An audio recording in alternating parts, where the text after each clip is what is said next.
Alright. Welcome back to Nick Landis Comic Corner, classic / non-classic. This is episode 2501. And Doubleshot number 2395. First up, Marvel Masterworks Ghost Rider Volume 4. I don't have a cover here, but I do have the issues here. Basically, the book had collected issues 36 to 50.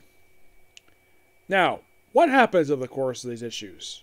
Well, it feels like the same exact issue every time. It just feels like, okay, this is basically Ghost Rider wandering around the country for about 14 issues. That's literally what these issues are. Him wandering a place, have a woman named Gwen with him, the way he ends up leaving her, because basically him being, well, the Ghost Rider is too much for her. And probably by far the best issue of this whole bunch is issue 50. Is when he has a team up with the Knight Rider. You're thinking, who's a Knight Rider, might ask? Why, it's the first person who also claimed the name Ghost Rider from the 60s. Yep, he makes his epic return to this book. Yes, and this marked the first time we have two Ghost Riders team up, though he calls them Knight Rider in order for confusion. Yep, my guess is probably the reason why that he brought him in, because he'd been dead this period of time, so why not? Now, these issues themselves were released in the time period of... Oh, before I continue here, I forgot to mention this in my last Comic Corner. There were two villains popped in Robert Williams one. Steel, Vengeance, and Steel, Wind. Steel...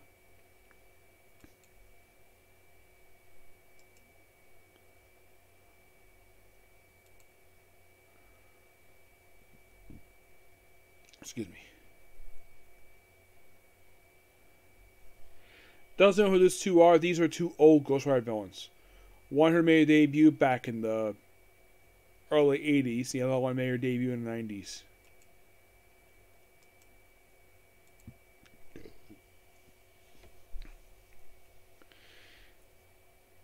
Okay.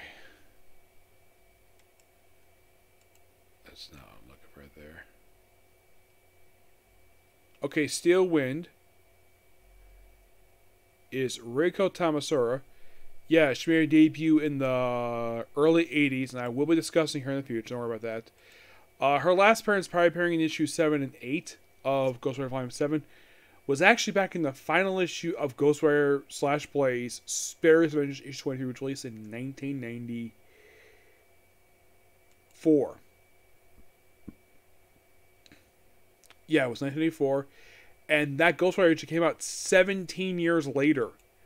In the case of Steel Vengeance, who was dead, yeah, she'd been dead. And she made her return first time in 18 years. She's a Howard Mankey character. Yeah, my guess is probably the reason why that Rob Williams brought her these two in, because they're all Ghost Rider villains. If you're fans of the 90s Ghost Rider, you would basically be loving seeing these characters again. One of these characters I will be talking about in the future. Don't worry about that. So, I had to bring it up here. So, in the case of these issues, now the artwork here is done by Don Perlin. That's who does the artwork here.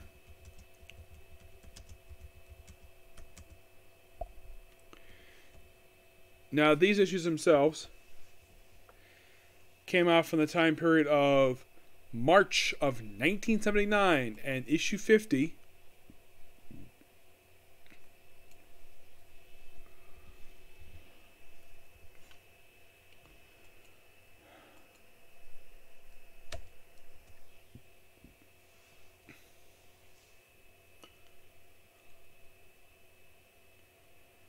Issue 50 came out in August of 1980, which means, yes, we're following in the 1980s. The Phantom Rider in this book is known as Knight Rider. Basically, yeah, it's him.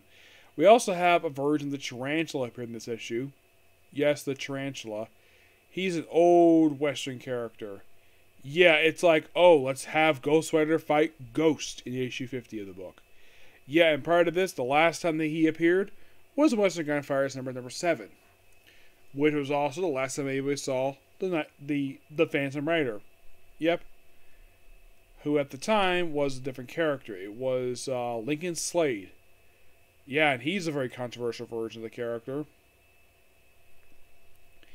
Yeah, this is the guy who basically, well, decided to drug and rape Mockingbird.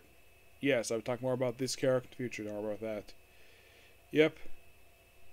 We have this character named Flaming Star, who, it's like basically the best way to describe issue 50 of this book. It's like, oh, let's bring back the old Western characters and remind people, hey, these people existed. And apparently, get this. They say that the Phantom Raiders appearances took place between issues 3 and 4 of the original book. Tarantula last appeared in issue 5. Yeah, and Don Perlin does the art for all these issues. They're not bad per se. It's just that basically, like, 50 is like the best written issue of this whole bunch. Because it's like, oh, let's have basically Ghost Rider fight just random thugs, and or at least a Native American character. One, of course, is a character who, this character's name is Monichu, who first appeared in 1950 in a book called Red Warrior, which is a pre-Marvel comic.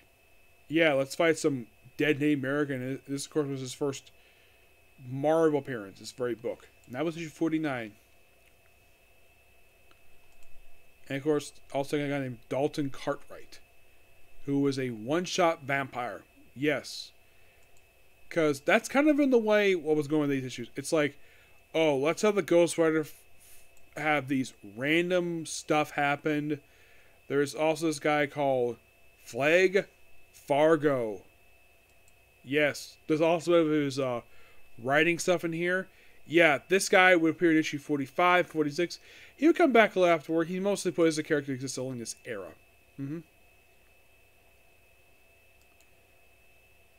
But it's like, okay, so basically what I'm describing here when it comes to this era for Ghost Rider, it's like not a lot happens here. By a guy named Dick Verka, been fighting against Van Race, like going Denver, Omaha. It's like anywhere that there's a desert, at least someplace like that. I'll fight some cult leader. Oh, Karen Starling. Yeah, she's here for a couple appearances, and that's it for her. Yeah, after 38, she pops up at 39, and she's done. It's almost like, when it comes to these issues, it's like, let's just basically have a bunch of random stuff happen. Finding cult leaders. If I got called a frickin' Nuclear Man. Yes, who is a one-shot character. Yeah. And find a group known as the Jacko Gang, who appear for 2 issues. Yes. 41 and 42.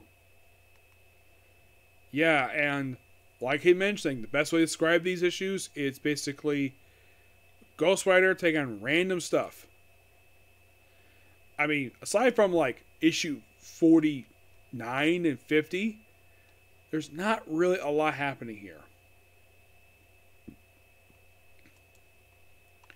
There's issue 43, it takes on the Crimson Mage, who only appears for 2 issues. Yeah, and this was it also brought Carmen Fantino brought for a couple issues. Basically, 43 and 44, it's Johnny Blaze versus Zorthos. It's like an out-of-body experience. I'm like, okay, interesting. Gets a little bit, it's like, to start with, it's like, okay, and then become like, oh, let's have him fight Flag Fargo for some issues. Because he's a stunt driver who races a race motorcycle, and he lost. Yeah.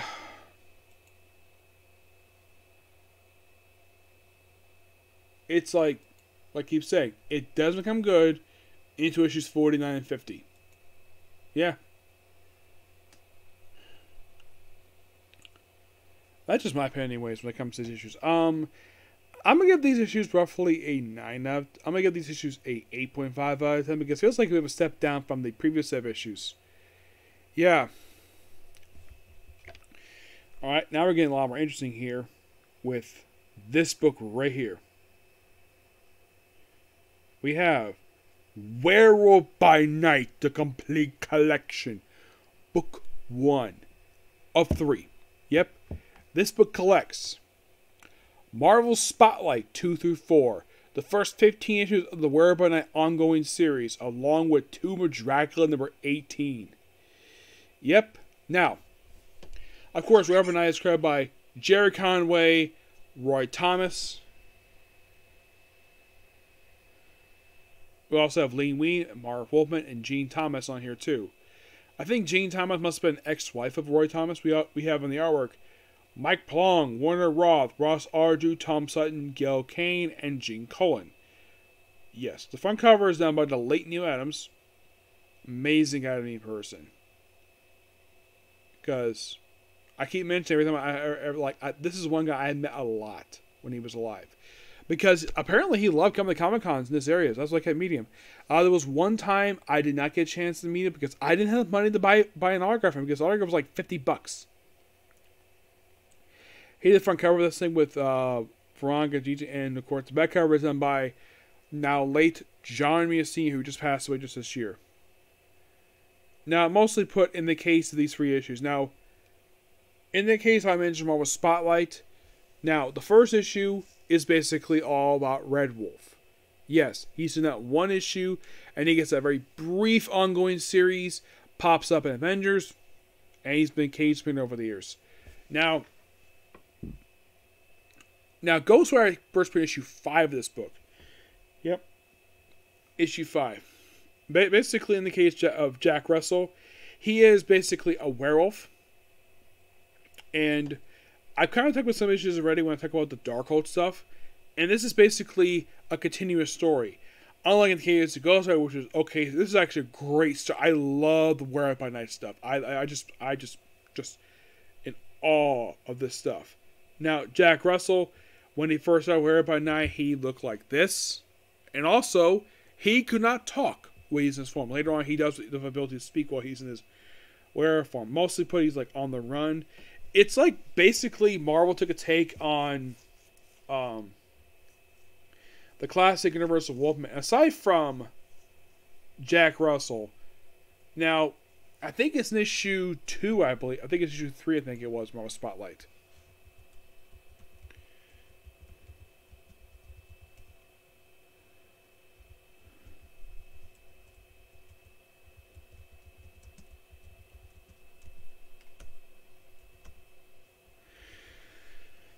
I think it's issue 3 has debut of the Darkhold.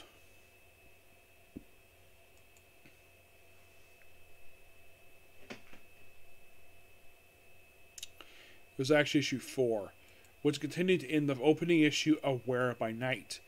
Yes, because that's basically Jack Russell. Oh, yeah, it also contains Marvel Team Up number 12. That's what also this book collects.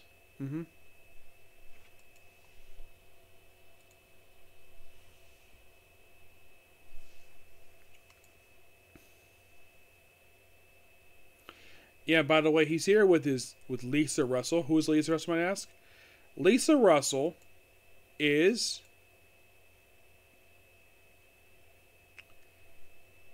Jack Russell's brother. And her daughter, who appears in the present day, is Nina Prince, who was Jack Russell's niece. She is the Vampire by Night. Yep. And she's a cool character, too. Yep. There's also a guy named Philip Russell. Who was Philip Russell, might I ask?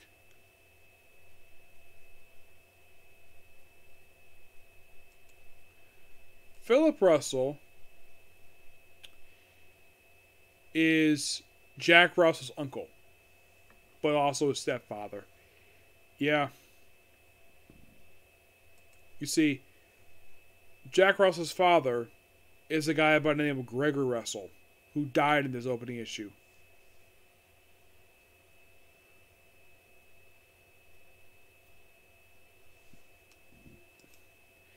Yeah, in the case of Lisa, if you're really curious about Lisa, how long was she? Now, here's the thing about her. She would be a sort of a recurring character in this book. Yeah, she appeared on a constant basis throughout this book's existence, but once the book wrapped up, she appeared a few times at the book wrapped up, She popped the issue Spider-Woman. And 2 more issues after that, and that's basically it for her. Yeah, believe it or not, her last appearance was actually in an issue of Iron Man. Yeah, her last appearance was Iron Man 209. Yep, that was her last appearance to date. In a book written by Dennis Malone. Yes, so...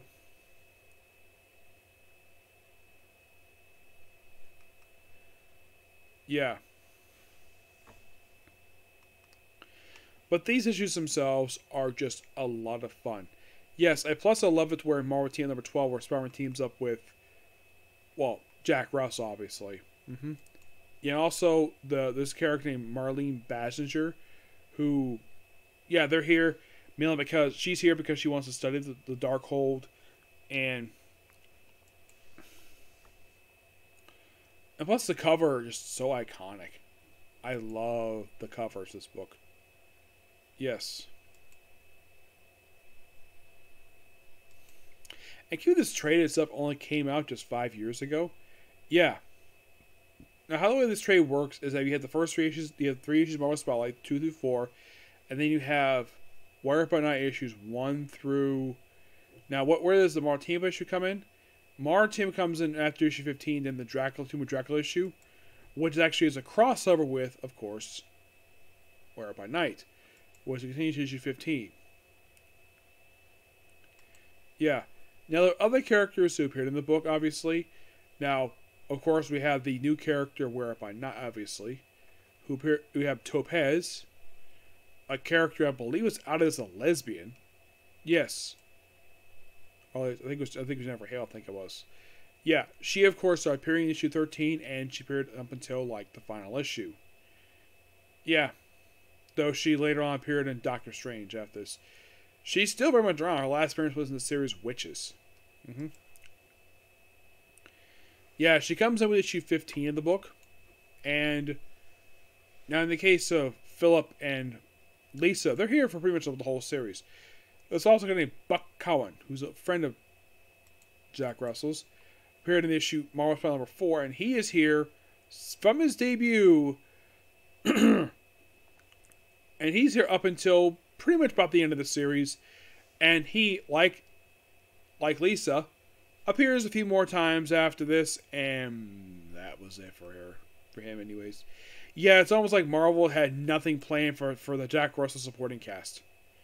Not really, no. Then we have Father Roman Jacques, and he's here for 2 issues. He got kids killed off in his next appearance. Yep. There's also named Terry who appears in issue 2. Yeah, she's a minor character who's a friend of Jack Russell. She'll be here for just this issue and Marvel Spotlight. That was simply it. Yeah, Jack Russell's mostly like on the run. And of course, basically, he will come with him. Yeah, in issue number 3, we have first appearance of Mad Monk, Alfred the Mad Monk, and he himself is a minor villain. Yeah, he's here for this issue in particular. It pops up in 21. His last appearance is in Doctor Strange Sorcerer Supreme number 12. There's also a Draconis. It's a guy with the bull's head. And he is here for this issue, an issue of Marvel Unleashed, Doctor Strange Sorcerer Supreme, and History of the Marvel Universe. And that's it. Yep.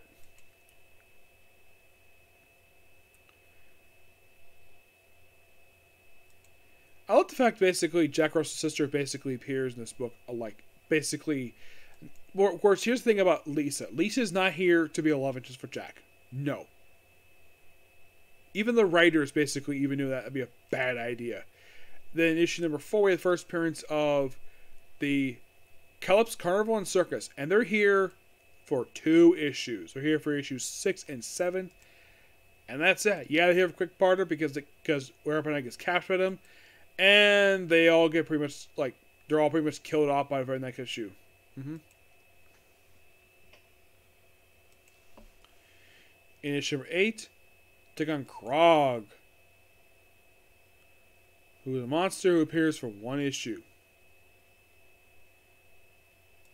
At least Lisa understands the fact her brother is the Werewolf by Night. Then we have the first appearance, well, early appearance by a group known as the Committee.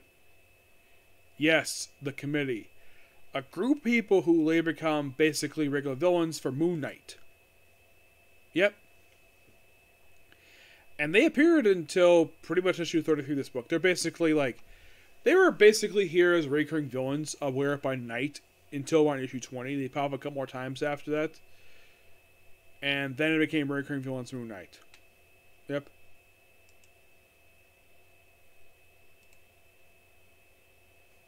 Yeah, the Committee just grew with businessmen who just basically just trying to haunt them. We have the first appearance of a character known as the Hangman.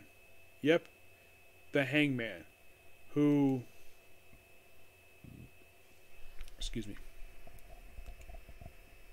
Yeah, he's a guy who fought Werewolf by Night for issues 11 and 12. Popped up again a couple more times after that. And then he appeared in Spider-Woman for a couple issues, which I have copies of already. Also appeared in Bizarre Adventures 91. The final issue of Spider-Woman appeared in Iron Man Legacy. But yeah, great book, Werewolf by Night. Love it. I'm going to give the book roughly a 10 out of 10 because the book was that damn good. Yeah. Also, Taboo. Yes. There's a guy named Taboo. Not just the artist Taboo. Yeah, and he's here for 2 issues of this book. And he pops a little bit after this, and he doesn't do much else after that. Yeah. But yeah, not much to say about these 2 books. Both really good. Okay, well, the Werewolf by Night issues are awesome. The Ghostwire is okay, mostly up until issue 49 and 50.